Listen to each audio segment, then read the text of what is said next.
ইল্লাল্লাহু মুহাম্মাদুর। মক্তবের মূল উদ্দেশ্য হলো মাদ্রাসার বাইরে থাকা শিশুদের ইসলামের মৌলিক শিক্ষা দেওয়া, যাতে তারা অন্তত ফরজ বিষয়গুলো জানতে পারে।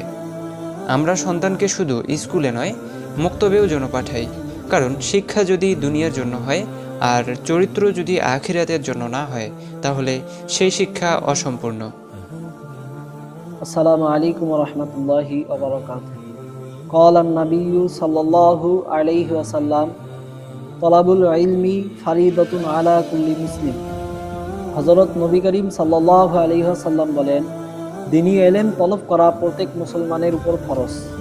সুতরাং আমরা আমাদের বাচ্চাদেরকে, ছেলে ও মেয়ে সন্তানকে মক্তবে ইনশাআল্লাহ পাঠাই দিব। একাডেমিক শিক্ষিতদের জন্য মক্তবের প্রয়োজন। আজ অনেক শিক্ষিত মানুষ আছেন কিন্তু নামাজের মাসআলা জানেন না, কুরআন শুদ্ধভাবে পড়তে পারেন না। মক্তব এই শূন্যতা পূরণে গুরুত্বপূর্ণ ভূমিকা রাখে।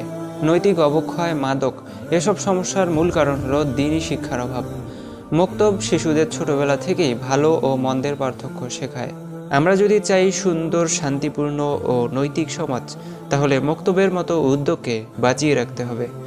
মসজিদ শুধু নামাজের জায়গা নয়, এটা মানুষ গড়ার কারখানা। মাদ্রাসার বাইরে থাকা এসব মানুষের জন্য দ্বীনি শিক্ষা প্রায় সীমিত হয়ে যায়, শুধু জুমার খুতবা বা কিছু ধর্মীয় অনুষ্ঠানের মধ্যেই সীমাবদ্ধ থাকে। আমাদের সমাজে অনেকেই আছেন যারা স্কুল, কলেজ, বিশ্ববিদ্যালয়ে পড়াশোনা করেছেন, ডিগ্রি অর্জন করেছেন, আধুনিক জ্ঞান চর্চায় এগিয়ে আছেন, কিন্তু প্রশ্ন হলো তারা কি ইসলামের মৌলিক শিক্ষা পাওয়ার সমান সুযোগ পেয়েছেন? দ্বীনি শিক্ষা মানে শুধু ইমাম বা আলেম হওয়া নয়, দ্বীনি শিক্ষা মানে নিজেকে একজন ভালো মানুষ হিসেবে গড়ে তোলা।